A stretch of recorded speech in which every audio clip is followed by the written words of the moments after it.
Now, the Budget and Appropriation Committee has proposed to increase the 2023-2024 financial year budget by 80 billion shillings.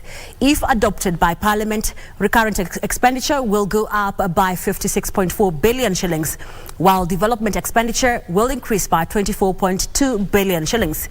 If approved by the House, the 2023-2024 budget will jump to 3.7 trillion shillings. The proposed amendments have been forwarded to Parliament for approval.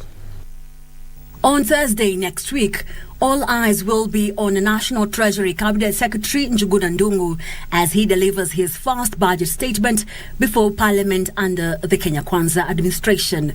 The 3.6 trillion shillings 2023-2024 fiscal budget is an increase of 251 billion shillings from this financial year budget of 3.39 trillion shillings. The government plans to finance the deficit of 663 billion shillings through borrowing.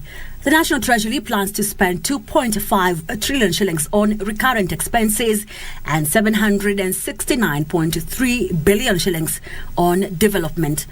The budget for the next financial year is expected to increase by 80 billion shillings if the recommendations by the Budget and Appropriation Committee are approved by the August House.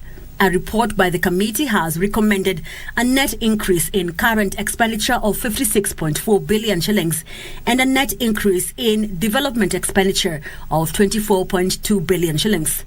The Budget Committee, led by its chair Ndindi Nyoro, said it received substantial additional requests from departmental committees amounting to 88.8 billion shillings to meet various expenditure shortfalls, but due to the prevailing resource constraints and the need to contain the fiscal deficit within a certain limit, the Budget Committee could not finance most of the requests.